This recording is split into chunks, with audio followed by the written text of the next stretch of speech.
Muy buenos días, muchísimas gracias por su presencia a esta conversación, a este evento final con el cual concluimos 2 días de una intensa, gozosa y muy dura también reflexión, dura por muchas razones, por rigurosa, pero también porque tuvimos todo un pasaje por el sufrimiento y por el gozo de la escritura de Simone de Beauvoir.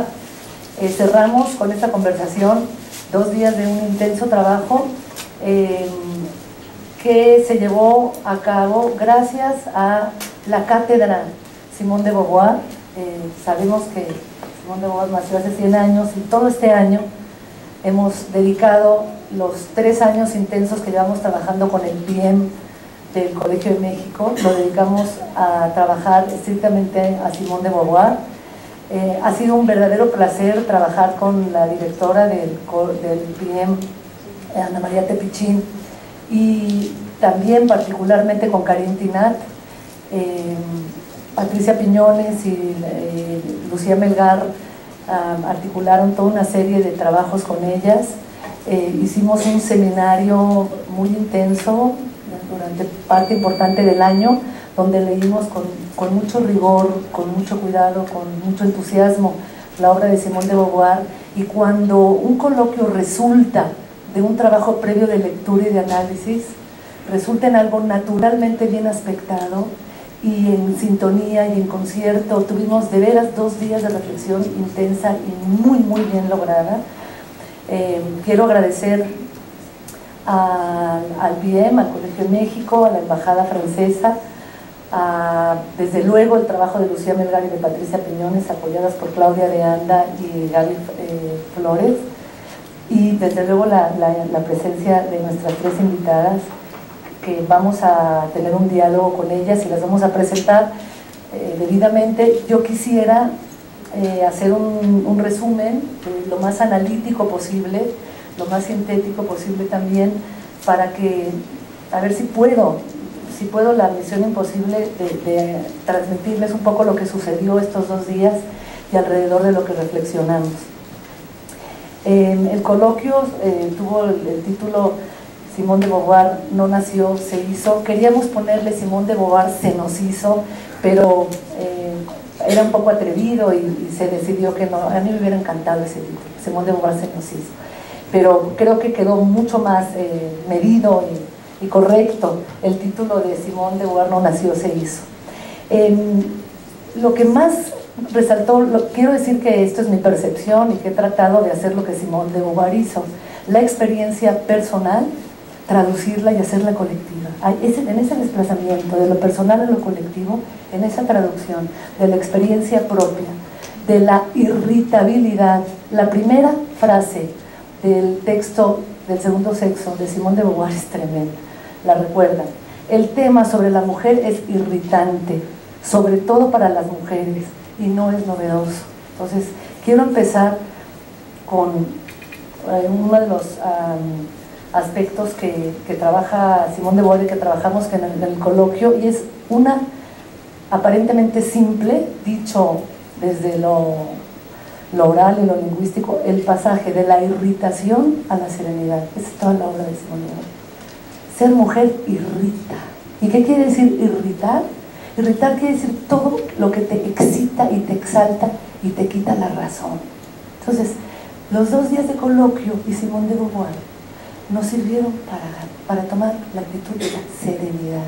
Y la serenidad es todo lo que aclara, todo lo que decanta, todo lo que permite ver la transparencia de las cosas. Y la irritabilidad es todo aquello que sulfura y quita la razón. El hecho de ser mujer sulfura, irrita. Eso piensas porque eres mujer. Estás haciendo algo que no debieras hacer porque eres mujer. Y todos los días, yo no sé ustedes, yo últimamente me paso como irritada como un 65% del tiempo, y todo aquello que me ayuda a tomar serenidad, y sobre todo serenidad intelectual, serenidad corporal. Analizamos las fotos de Simone de Beauvoir con aquellos moños, ¿no? Y mirando con una cosa dura y rígida. Y María Teresa Priego y Adriana González nos enseñaron a la Simone de Beauvoir tirando con una pistola en una feria y cerrando los ojos, así, y con Sartre con la mano en el hombro. Otra Simone de Beauvoir sonriendo, otra Simone de Beauvoir desnuda, mirando al espejo con el amante atrás diciendo, ¡ah, qué chico tan travieso! El coloquio Simone de Beauvoir no nació, se hizo, y enfoca varias miradas del paso, de la pérdida de la razón, de lo que irrita, a la apropiación de la razón, lo que serena. Durante 2 días revisitamos la escritura, los temas y sobre todo la forma de leer y transmitir la obra de Simone de Beauvoir. Después nuestras invitadas nos dirán esta particular pedagogía de la serenidad que evacúa lo que irrita y permite aclarar. Fíjense lo que dice: serenar, templar, moderar, cesar del todo el enojo o señas de ira u otra pasión, especialmente el ceño del semblante. ¿Sí? Las fotos de Simone de Beauvoir fueron muy importantes y las vimos además las vimos con un enfoque epistemológico, político y estético. Iniciamos con Genevieve. ¿Qué hace Simone de Beauvoir con el sufrimiento?, se pregunta Genevieve. Se pregunta muchas cosas, pero yo me quedo con esa. ¿Dónde coloca Simone de Beauvoir el sufrimiento? Si la pedagogía es la disciplina que nos enseña a organizar y transmitir un saber, y la literatura nos lo organiza y transmite partiendo de un relato que nos obliga a sentir y pensar a la vez, y la política nos obliga a actuar, este evento fue un acto político, pedagógico y literario que situaba lo que irrita y lo que obliga a sufrir en el campo de la serenidad.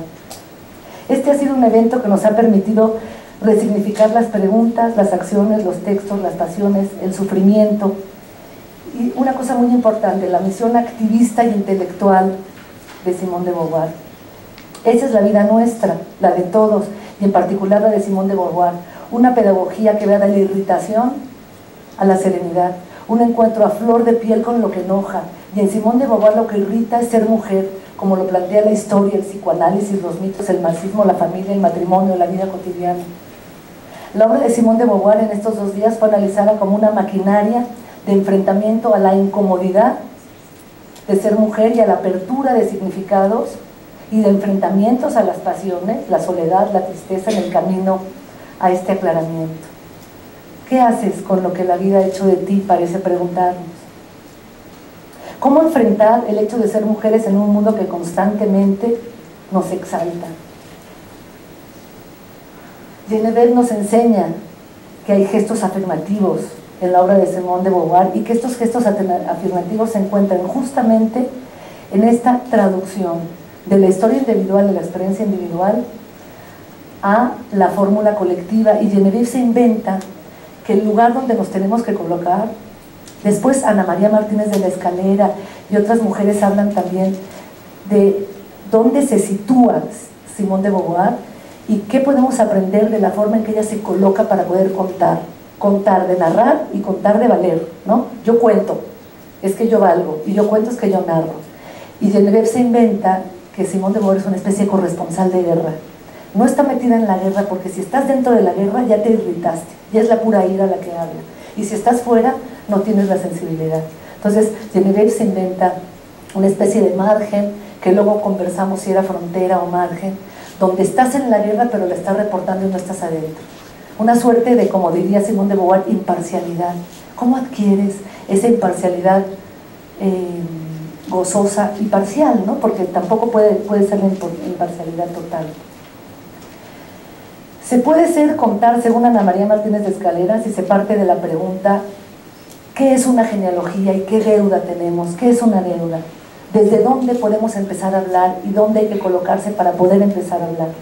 María Estela García Torres responde que la herencia se ha entendido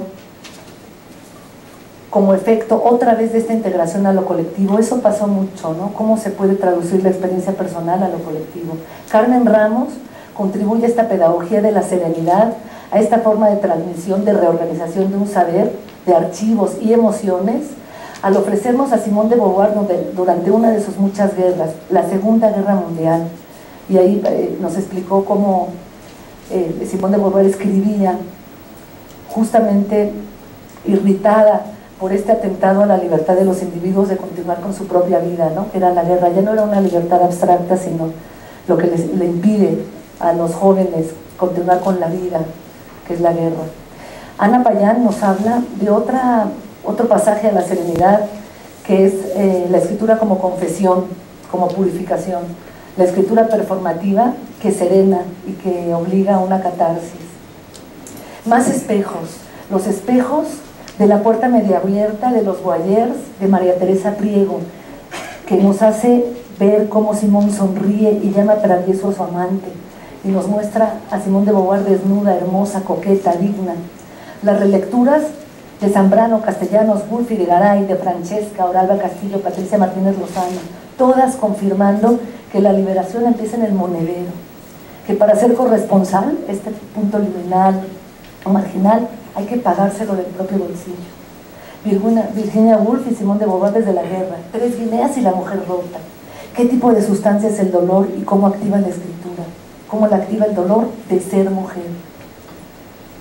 Aquí revisamos cómo se escribe y cómo se transmite desde la ironía con Rosario Castellanos, el sarcasmo, el cinismo, la libertad, y vimos que la colonia, que la colonialidad da un toque de ironía y de sarcasmo que no tiene Simón de Beauvoir, que a veces es pesado leerla.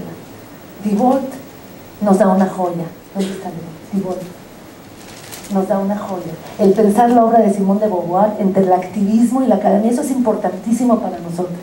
En el pueblo hacemos todos los años un coloquio de güeras y prietas y estamos partiéndonos en 17 para ver cómo hacemos para trabajar más fluidamente entre activistas y académicas, entre güeras y prietas. Dibolt analiza la relación de Zaza, Suzette, ¿verdad?, con Simón de Beauvoir, y es un texto magnífico, ¿no?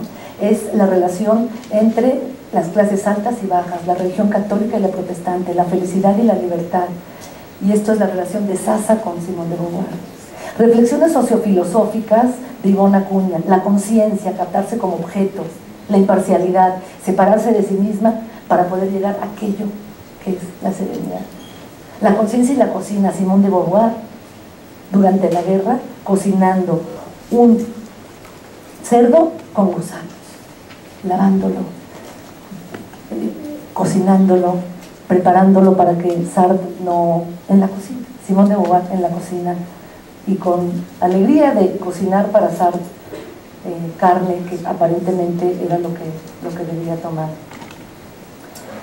La mesa final, la mesa de Hortensia, de Adriana y de Sandra, espléndida, que va de la verosimilitud, es decir, la mujer de tinta y cuerpo, la mujer de carne y letra, la mujer que cierra con las imágenes de Adriana y esta colocación del lugar de corresponsal, el corresponsal que asume una deuda y que a partir de esta deuda puede contar. La pertinencia de Hortensia de señalar cómo oscila, como en un columpio Simón de Beauvoir, de lo teórico a lo poético, de lo científico a lo narrativo, de la antropología a la literatura, es decir, como de lo duro a lo blando, de lo irritante a la serenidad. Es un movimiento muy muy interesante que hace sentido. Y María Elizabeth al final cierra con algo súper fuerte, que es la prostitución, y con una contemporaneidad de la traducción del pensamiento de Simón de Beauvoir hacia las insensateces, algunas de las insensateces que ha hecho el gobierno francés en 2003, como la prostitución pasiva y una serie de leyes que obligan a muchos dolores y a muchas falsas acusaciones, y Simón de Beauvoir con sus ideas de la prostitución arrojando luz y también siendo criticada. Recorrimos el camino de la ira, de lo que irrita, de lo que desaloja la razón y a la capacidad de contar, por los caminos de Simón de Beauvoir, hacia un oxímoron muy raro que es algo así como una serenidad exaltada, el placer, el gozo de entendernos en una genealogía común, aclararnos el asunto de vivir con temple, con sosiego, con compromisos, todos a la razón y a la libertad, el ser mujer con gozo, con libertad y con una serenidad exaltada. Gracias.